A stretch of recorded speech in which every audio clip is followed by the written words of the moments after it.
안녕하십니까. 신의균의 국방TV 시큐리티 뉴스입니다. 오늘도 역시 아주 중요한 국제정치 그리고 대한민국 안보 관련한 주요 소식 간추려서 브리핑 평가해드리겠는데요. 야, 정말 이 문재인 대통령 어찌해야 됩니까? 아니 아직도 10개월 가까이 남았다는 게 너무 안타깝습니다. 아니 우리 대한민국을 정말 국제적인 세계적인 망신을 시키고 싶어서 국격을 떨어뜨리고 싶어서 안달이 아닌가라고 생각이 되는데 김정은에 대한 용비 어천가를 불렀습니다. 이게 말이 되는 겁니까? 국제사회가 김정은 알고 있지 않습니까? 어떤 이야기인지 알려드리겠고요. 또 그 정부의 더 황당한 인사들이 있었다. 그리고 우리 국군 포로들을 이런 식으로 내팽개쳐 둘 수 있는가? 그들의 아이덴티티가 정체가 뭔지 그대로 알려주는 내용, 그리고 지금 흑해에서 영국과 러시아가 전쟁 직전까지 가고 있는 상황 알려드리겠습니다. 신의균의 국방TV 국제정세 그리고 대한민국 안보 그 누구보다 정확하게 알려드립니다. 구독, 알림, 좋아요 눌러주십시오. 지난 대선 기간 중에 The Negotiator, 협상가라는 타이틀을 달고 타임지 메인을 장식했던 문재인이 임기 말에 다시 타임지와 인터뷰를 했습니다. 강대국에 의한 한반도 재단을 맡고 한반도 정세를 주도하겠다던 그 협상가, 이제는 김정은 찬양을 하는 선전가가 되어 있습니다.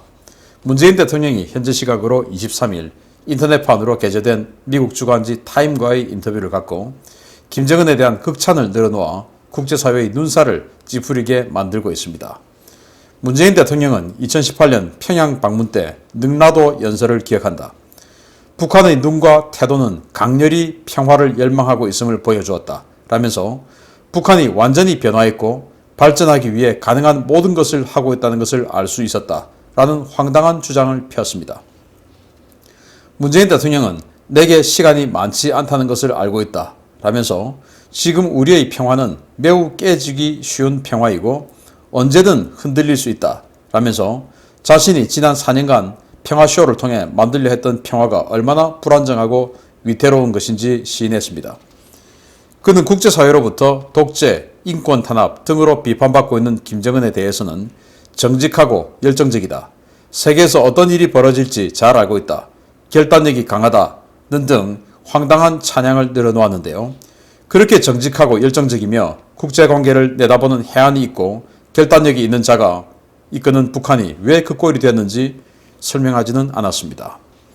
지난 대선 당시에 더불어민주당 대선 캠프 측의 요구로 The Negotiator라는 타이틀이 붙은 것처럼 이번에는 Last Offer, 즉 마지막 제안이라는 대제목과 문재인이 조국을 치유하기 위한 마지막 시도에 나선다 라는 황당한 소제목이 달렸습니다. 정말 대한민국 국민으로서 이렇게 수치스럽고 망신스러울 수가 없습니다. 와, 기가 차지 않습니까? 이게 이제 그 인터넷판 타임즈에 들어간 사진인데요. 아니 김정은이 그렇게 열정적이고 해안 있고 정직하고 이러면은 지금 북한이 왜 저 모양입니까? 그리고 이 평화가 아주 불안정하다. 아니, 김정은이 열정적이고 해안 있고 국제사회에 무슨 일이 벌어질 거 잘 아는데 평화가 불안정하다. 이거 모순 아닙니까? 그 말은 이렇게 불안정한 평화는 김정은은 잘하려고 하는데 미국 니놈들 때문이다. 이거 아닙니까 지금? 북한이 변화하기 위해서 가능한 모든 것을 하고 있다. 가능한 모든 것을 하고 있습니까? 2018년 릉나도 연설을 기억한다. 그런데 그 2018년 이후에 북한이 어떻게 했습니까? 계속 단거리 미사일 쏘았죠. 그리고 남북 공동연락사무소를 폭파했습니다. 금강산 관광지구에 있는 그 현대에서 만든 호텔들 보고 추악하다, 혐오스럽다, 빨리 치워버려라 라는 소리를 내뱉었습니다. 이게 평화를 위해서 또 발전을 위해서 가능한 모든 것을 하고 있는 자들입니까? 왜 이렇게 전 세계가 알고 있는 거짓말을 해대는 겁니까? 대한민국의 얼굴인데 이게 뭐냐 이겁니다. 어떻게 이런 사람이 대한민국의 대통령을 맡고 있다? 이게 말이 되는 소리입니까? 대한민국의 대통령이 해야 할 소리입니까? 정말 수치스럽기 그지없고 한탄스럽기 그지없습니다. 어떻게 이런 사람이 대한민국 대통령이란 말입니까? 이건 지지하고 지지하지 않고를 떠나서 대한민국 대통령은 이래서는 안 되는 겁니다. 아무리 자신의 마음속에 김정은이를 흠모하고 존경하고 존중하는 마음이 있다 하더라도 최소한 대한민국 대통령이기 때문에 이렇게 전 세계인의 생각과 완전히 다른, 또 현실과, 또 북한이 해오고 있는 현실과 완전히 다른, 보여지고 있는 내용과 완전히 다른 이런 소리는 해서는 안 되는 겁니다. 왜? 대한민국이 걸려 있으니까. 그런데 이 사람은 전혀 그런 건 개의치 않은가 봅니다. 대한민국 큰 못이라고, 내가 존경하는 사람, 내가 사랑하는 사람, 좋아한다고 사랑한다고 말하는데 그게 뭐가 죄가 돼? 이런 거 아니겠습니까? 그런데 대통령이 이러다 보니까 그 대통령이 임명한 자들은, 또 그 대통령의 눈치를 보는 자들은 그보다 더한 것 같습니다. 정말 황당한 일이 그 아래에서 펼쳐지고 있는데 또 보겠습니다. 국제사회의 제재를 무릅쓰고서라도 북한에 어떻게든 무엇인가를 퍼주려고 하는 온갖 회의를 하는 문재인 정권이 출범 이후 국군 포로 문제와 관련한 회의는 거의 하지 않은 것으로 드러나 충격을 주고 있습니다. 천안함 장병들이 그동안 울부짖었던 이런 나라에는 왜 충성하지 말아야 하는지를 문재인 대통령이 그대로 보여주고 있습니다. 6.25 전쟁에서 우리 자유 대한민국을 위해 싸우다가 북한의 포로가 되었지만 아직도 살아 돌아오지 못한 우리 국군 포로들의 생환을 위해 구성된 범정부 국군포로 대책위원회가 문재인 정부 들어 기능을 상실하고 방치된 것으로 확인되었습니다. 국민의힘 조태용 의원은 23일 대북 이벤트에만 내달려 국군 포로를 사실상 방치해온 정부의 실상이 드러났다라며 문재인 정부의 국군 포로 방치 문제를 맹렬하게 비판했습니다. 국방부와 통일부 등 7개 유관 부처가 참여하는 범정부 국군포로 대책위원회는 매년 국방부 차관이 위원장을 맡아 상하반기 1회씩 2회의 정기회의를 소집하고 수시회의도 열어야 하는 것이 원칙인데요. 현 정부 들어 올해 6월까지 최소 8차례 열렸어야 할 회의는 단 한 차례도 열리지 않은 것으로 드러났습니다. 현 정부가 관련 회의를 한 것은 기록에 남기기 위해서 지난해 7월 서면 회의로 대체하는 형태로 진행한 해타치고식 회의였는데요. 이는 최근 문재인 정부의 진실 화해를 위한 과거사 정리위원회 정근식 위원장이 국군 포로들 면전에서 나는 중공군 포로들에게 관심이 있다 라고 말했던 것처럼 현 정권이 누구를 적으로 생각하고 누구를 동지로 생각하는지 여실히 보여주는 것입니다. 2014년 기준으로 북한에 생존해 있는 국군 포로는 500여 명, 현재는 몇 분이 생존해 계신지 추산조차 안 되는 상황인데요. 우리나라를 위해 헌신하신 분들을 내팽개치는 나라가 도대체 무슨 미래가 있고 무슨 발전이 있을지 정말 참담합니다. 참고로 정근식 과거사 정리위원회 위원장은 서울대 교수면서 전북 전라도 전주 출신입니다. 극좌 인사로 친일 반민족 진상위원회 위원이었고 4.3 평화자단 이사, 민주화 기념사업회 연구소장 등을 얘기만 잡니다. 지금 6.25 주간 아닙니까? 이 6.25 때 우리 대한민국을, 자유 대한민국을 지키기 위해서 목숨을 바쳐 싸우시다가 북한의 포로가 되어서 끌려가신 분들, 아직도 생존해 계신 분들이 수백 명 있을 것으로 판단됩니다. 7년 전에 500여 명이었으니까. 이분들에 대해서 이분들의 송환을 의논하기 위해서 범정부적으로 국방부 차관이 위원장이 되어서 뭐 통일부, 외교부, 또 보훈처 이런 여러 가지 유관 부처가 있죠. 여기 7개 부처가 들어와서 위원회를 만들었는데 1년에 상하반기 한 번씩 정기회의를 하고 또 수시회의를 하도록 되어 있습니다. 그런데 이 정부 지금 4년 됐죠. 그러면은 8번 했어야 되는데 수시회의, 추가 수시회의는 고사하고 그 정기회의 8번 한 번도 안 한 겁니다. 그런데 한 번도 안 하면 문제가 되니까 작년 7월에 그냥 서면으로 위원들에게 이러한 내용들 했다 치고 해서 사인해 주세요 라고 하는 서면회의, 누가 읽어봅니까? 서면회의 하면 아무도 안 읽어보죠. 그게 했다 치고 한번, 이게 끝입니다. 이게 이 정부의 현실입니다. 그래서 북한에 끌려갔다가 돌아오신 생존 국군 포로들이 계십니다. 그분들이 탄원서를 냈어요. 그리고는 이 해당 위원회에서는 안 되니까 아까 정근식이라는 자, 현재 서울대 교수, 이 자가 있는 과거사 정리위원회, 여기에 어필을 한 겁니다. 만났어요. 5월 달에. 만나서 우리들이 북한에 끌려갔을 때 그들에게 제네바 협약에 위반되는 고문, 가학행위를 당했다. 이거 밝혀야 된다.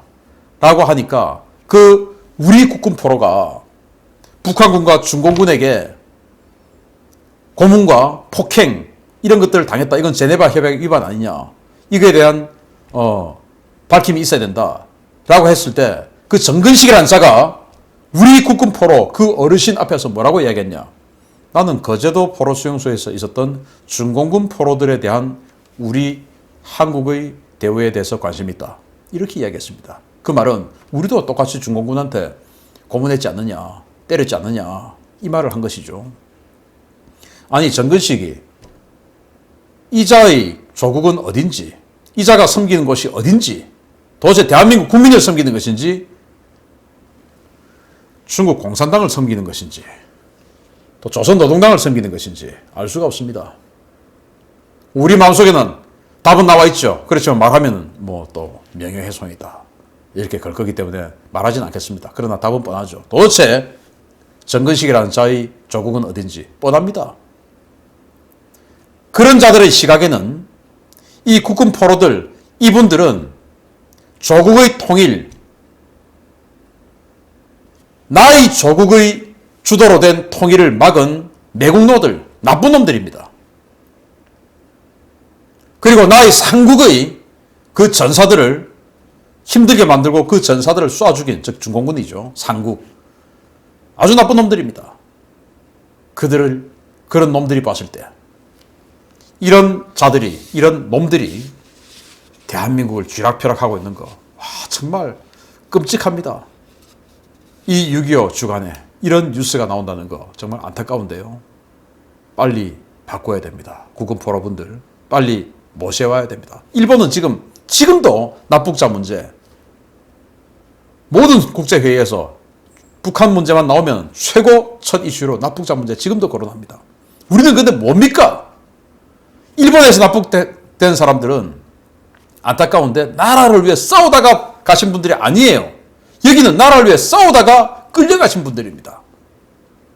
이런 분들에 대해서 우리 대한민국 정부가 눈 감고 있어도 되겠습니까? 하게끔 되어 있는 회의도 안 하는 이 정부가 정부의 자격이 있습니까? 빨리 쫓아내야 됩니다. 세 번째인데요. 러시아가 흑해 크림반도 앞바다를 항해하는 영국 구축함에 함포 사격을 하고 폭격을 가하는 초유의 사태가 발생했습니다. 러시아는 극도로 흥분한 상태인데 공격을 당한 영국은 의외로 매우 차분한 분위기입니다. 러시아 해군과 국경경비대가 현지 시각 23일 오전 영국 방공구축함이 흑해 크림반도의 전략 거점이자 러시아 흑해 함대 사령부가 있는 세바스토폴 기지 3km까지 접근해 무력을 이용한 퇴거 작전을 벌였다고 타스 통신이 현지 시각 23일 보도했습니다. 타스는 러시아 국방부 브리핑을 인용해서 현지 시각 23일 오전 11시 52분에 영국 해군 45형 방공구축함 디펜더함이 세바스토폴 1.6캐리 앞까지 접근해 왔으며 이에 따라 러시아가 경고 방송을 송출했으나 영국 군함이 이를 무시해서 러시아가 무력 대응에 나섰다고 보도했습니다.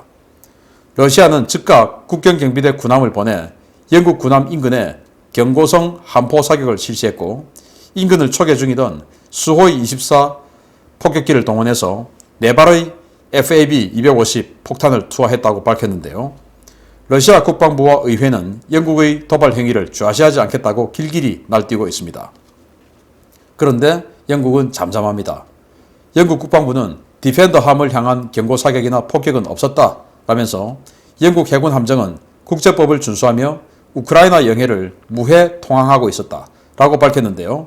이는 영국이 지난 2014년 러시아가 강제 병합한 크림반도를 러시아 영토로 인정하지 않으며 이에 따라 해당 해역도 러시아 영해로 인정하지 않는다는 것을 의미하는 것으로 풀이됩니다.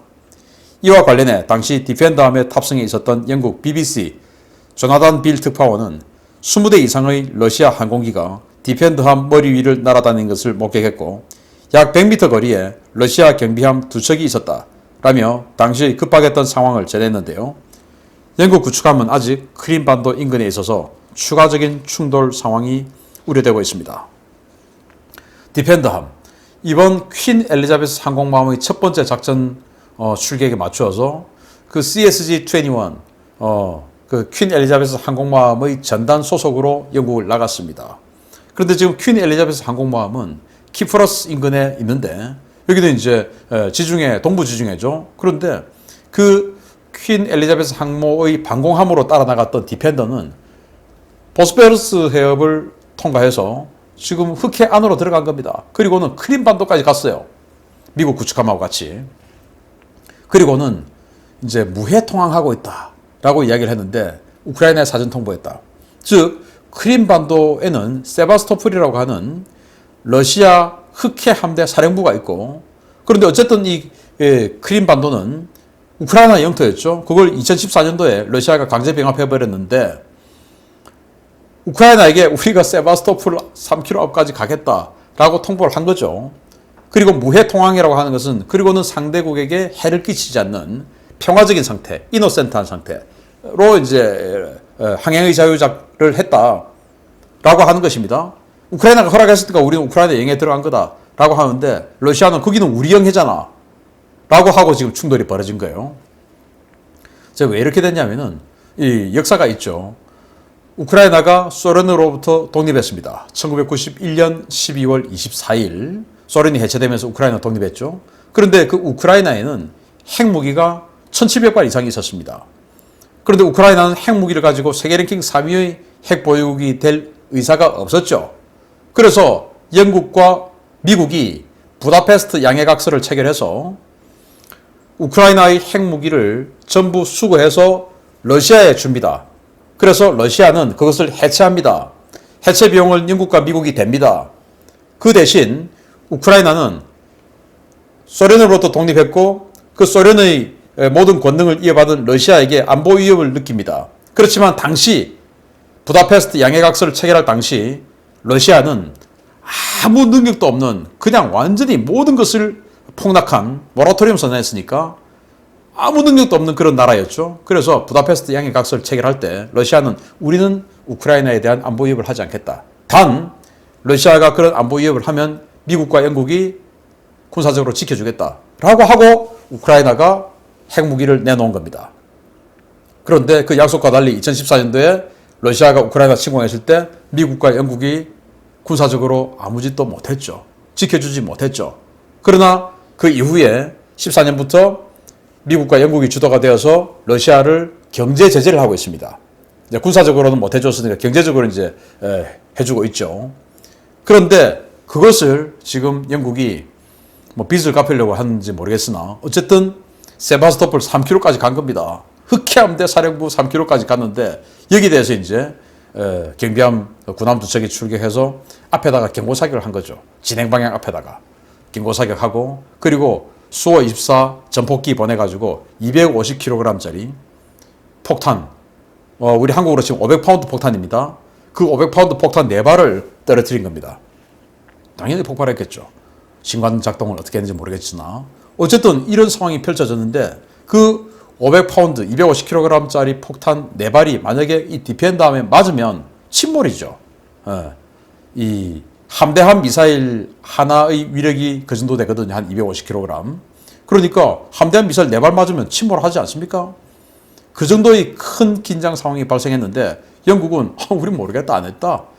그런 일 없다. 라고 하고 러시아는 가만히 있지 않겠다. 지금 이렇게 길길이 날뛰고 있는데 지금 어떤 상황이 펼쳐질지. 그런데 디펜더는 그대로 거기 또 가만히 있어요. 그런데 이 디펜더가 호락호락한 군함이냐? 그게 아닙니다. 영국이 가지고 있는 가장 강력한 군함이에요. 만접의 수량이 9,400톤이고 여기에 씨바이퍼라고 하는 영국이 독자 개발한 함대 공 미사일이 48발이 실려 있습니다. 사거리 120km죠. 그래서 만약에 영국 이 디펜더가 그 수호 24들이 뭐 지금 BBC 기자에 따르면 한 20대가 지금 뭐 전투기가 날아다니고 있다고 하는데 이거 다 격추시켜 버려야 되겠다 마음 먹으면은 한 방에 다 격추시켜 버립니다. 왜? 동시 대응 능력이 그 정도 되니까 12개에서 18개까지 동시 대응 능력을 가지고 있으니까 그냥 한 방에 그냥 다 격추해 버리는 거죠. 120km 사거리니까. 그 정도의 강력한 군함인데 일단 영국은 항행의 자유작전을 펼치면서 우리는 뭐 그렇게 당한 적 없다 하고는 일부러 차분한 모습을 보이고 있습니다. 근데 여기에서 이제 둘 다 같이 이렇게 부딪혀버리면 진짜 전쟁이죠. 그런데 영국은 차분하게, 공격자는 차분하게, 그리고 실제 이 도발을 당한 건 이제 러시아니까. 러시아는 지금 완전히 길길이 날뛰면서 그렇다고 진짜 영국 군함을 때릴 수는 없으니까 그 앞에다가 폭탄을 떨고 왔는데 이 정도만 해도 이거 엄청난 일이죠. 500파운드, 250kg 폭탄 4발을 군함 앞에다 떨구고 한포 사격을 하고 뭐 옆에서 훈련한 것도 아니고 이건 실제 상황이니까. 그래서 이 흑해 상황이 어떻게 될지 이거 굉장히 심각하게 진행되고 있는데 그 뒤에는 지금 퀸 엘리자베스 항모전단도 백업하고 있고 뭐 여차하면 바로 또 이제 보스포러스 앱 통과해서 흑해 들어가는 거죠. 어떤 일이 펼쳐질지 굉장히 정말 충격적인 상황이 벌어지고 있는데 여러분들께 속보 나오면 또 알려드리도록 하겠습니다. 자, 신의견의 국방TV 구독, 알림, 좋아요 해주십시오. 마치겠습니다. 감사합니다.